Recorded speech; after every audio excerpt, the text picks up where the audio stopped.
good ones, but I mean, everybody had like the big fucking on their cameras. shoulder. Yeah. Hold on, I gotta get in. Hold on, honey, I gotta put in another videotape. Hold on. Yeah. Hold on, another 6 hours. Chunk. Oh yeah, here we go. I can't wait to get home and put these in the VCR and edit this shit. Oh, this is gonna be great. Or it was like a Betamax tape, and you had to get the tape that you could put the Betamax tape inside to make Oh it yeah. into a VHS. All right. Remember The those things? converter. Yeah, the converter thing. Yeah. But I mean, us just sitting there recording, eating a big old hunk of roasted turkey leg. Yeah, it would be fun. I wish, man. There's a lot of shit that with the right kind of sponsorship for the show here, we would have a lot of fun because I have a lot of ideas for that. We just putting financing to some of the ideas I have would be next to goddamn impossible. Yeah. But one day maybe we'll see. Yeah, one day. So let's go ahead. Let's go ahead. Let's get into this week's books from DC Yeah. Comics. We're gonna spoil all your comics. Spoiler alert! Spoiler alert! The Renegades are about to spoil this week's DC Comics. Now, once again, if you have not read the books this week, spoiler alert, go skip it. Skip.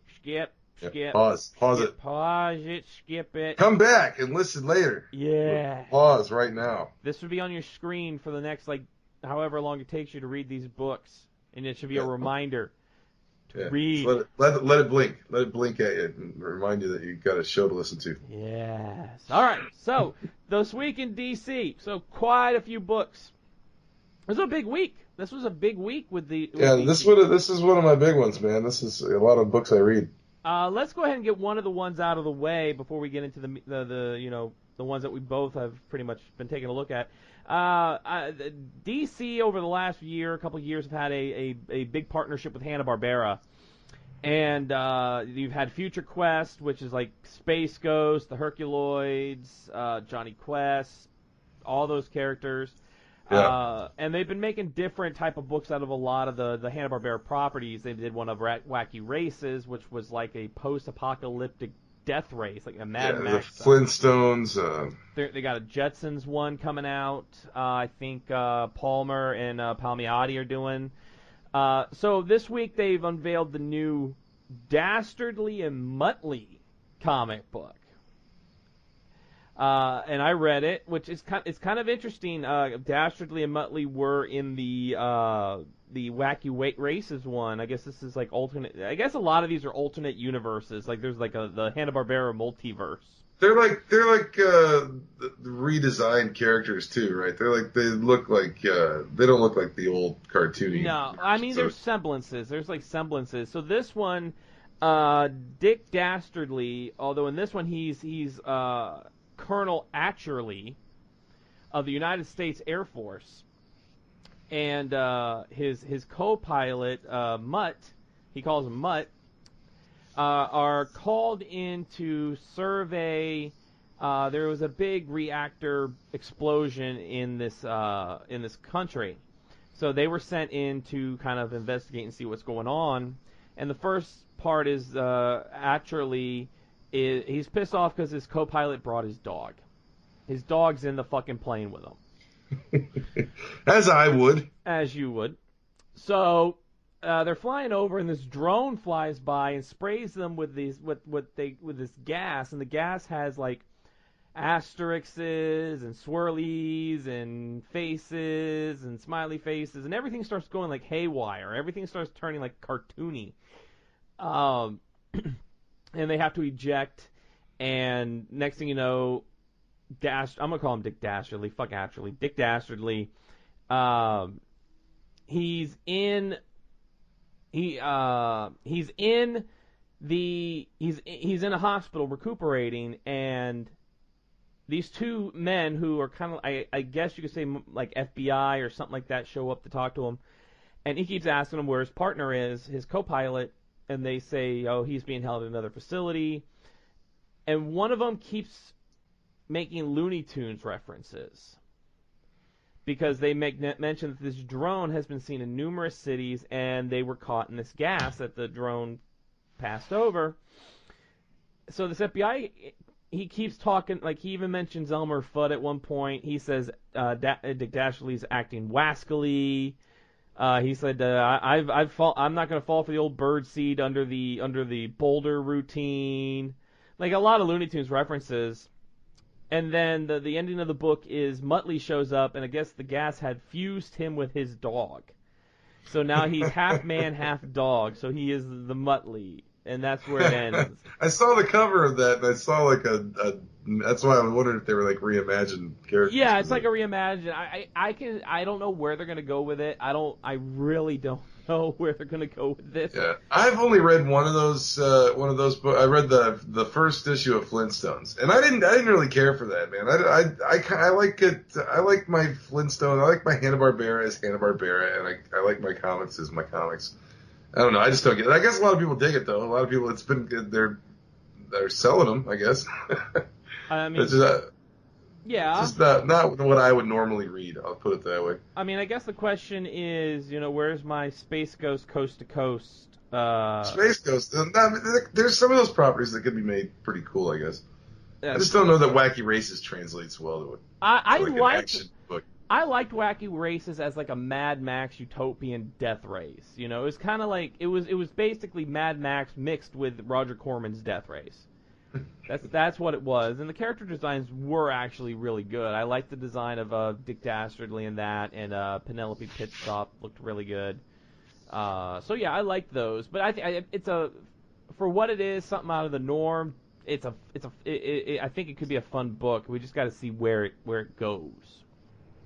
Sticking with the dog theme, since we were just talking about Muttley. I read a book this week on the list that I normally don't read. I've never read an issue of this, but I decided to read it this week because the cover, for one thing, I could not resist the cover of this book. It's Astro City number 47, and I haven't read 1 through 46. I don't know what the hell's going on in this book, but the cover of it is this tiny little half corgi, half man hybrid superhero on the cover, and it's the funniest goddamn cover ever. And the story is basically, I don't know if you're familiar with Astro City at all, if you've ever read it. I think I bought like the first 2 issues when it first came out, but no, I'm not really, because that's a Vertigo title. Yeah, I'm not even. Yeah, it was in with the like the Young Animal stuff too, and like the it was with Dick Dastardly and Muttley, yeah. I think, on that. But I think it's in with it was on the regular list of books. Maybe I don't know. But yeah, it's a Vertigo title, but the cover was great, and I read it. I'd never read it before. I don't even know what the universe is like. I don't know. I guess it's a superhero universe, but the premise is really funny. It's the kind of the creation of a new hero in this dog guy. But the premise is this kind of criminal guy owes this other criminal guy some money, so the guy comes over and this guy's got a corgi puppy that the guy takes for collateral for money that the guy owes him. And as it goes on, he ends up keeping the dog because he ends up bonding with this dog, and he really likes the dog, and so he keeps the dog, and he goes out at night and he cat burgles places, and he breaks into this rich lady's house, and he finds this like shrine to an old superhero from their city, and there's like this amulet thing hanging there. So he takes it thinking it's valuable, and he puts it on, and he doesn't know why he puts it on, but he puts it on. He's even wondering why he would wear stolen merchandise around. But he goes home, and I guess it's I don't know how many days it is supposed to be between it. It's like it says it's a regular day, like a couple of days or a day later, he's playing with the dog, and the dog jumps up and touches this amulet thing around his neck, and he's instantly merged with his dog, kind of like Muttley, but he's this tiny little, like, 3-foot, like, real stocky Pomeranian man, or a corgi, he's like a corgi man. And the dog, all the drawings of the dog are fantastic, because it's like real. It looks like real corgi expressions, like a regular dog head. Like he doesn't have any human expression. It's just like a big dopey dog face on a human body. And so he starts he goes out and he's gonna try to steal shit, I guess, but like being merged with the dog, I guess, like gives him this sense of being a better person. He doesn't want to disappoint the dog, and the dog's energy kind of fuels the superhero. Like he talks about how he just feels happy to be outside. He doesn't know why. He just feels amazingly happy to be running free outside, and so he stops some people from getting mugged, and he kind of starts earning a reputation as a hero, and he calls himself because he when he plays with his dog, he tells his dog he's a good dog. He says, "You're not a bad dog, you're a good dog," and he calls him G Dog. So when they ask him what his superhero name is, he just blurts out G Dog because it's like the dog kind of half controls him so he gets known as this hero around, and he ends up and he's kind of tempted to like steal shit still, but like the dog in him, the dog he hears a voice in his head that tells him, no, that's bad, don't steal. So he becomes like a better dude, and he ends up fighting this big monster at the end of the book, and the big superhero team, like I guess this world's version of Justice League shows up, the Honor Guard, and they come in and like give him a compliment and shit. It's a really good book. But then at the end of it, it's like they find out that the dog is 12 years old and the dog's probably going to die pretty soon. Like it's kind of sad, but it's to be continued. So I don't know. I'm going to have to get the next one and read it. I'm going to have to start reading this book because I'm telling you, just when you get a chance after the show, just take a look at your files and just open the cover to Astro City 47 because it's the funniest goddamn cover I've ever seen. And so I really dug it, man. I might have to start reading Astro City, I think, and maybe get the trades and catch up on it because it looks really good, man. And this story really made me. It had some like poignant stuff to it, but it's also really funny the fact that he becomes this little tiny dog man that's like super strong and can like leap and like has all the powers of a corgi. It's the funniest shit, and it's really well done. I think it's a good book. And I'll tell you who it's by, so it's like give credit where credit is due here. So it loads up. Busiek North. It's hard to read on my screen. And Alex Ross, I guess, did the cover. So Norton. That's what Busiek, Norton, and Ross. I'm gonna pull. And well, never mind. Okay, I think that's all. Yeah, it's a pretty good issue. I've never read any of the other series, but I think it was pretty damn good. Yeah, I'm pulling it up right now because I have my box open here on my phone. Astro City. He's striking the superhero pose. Yeah, and it's like a photorealistic corgi head on it. That's a work of art, man. I love that cover. That is great, man. Yeah, that is freaking great. I like that. I think I'm gonna have to pick up the hard copy of that. We got it digital, but I'm gonna have to get the real cover of that because that's got to be one of my favorite comic covers I've ever seen. I mean, I love my dogs, and I just love dogs, and that just hits me right where I live. That cover, it's the funniest damn thing I've ever seen. Oh, and the title of it is "Who's a Good Dog?"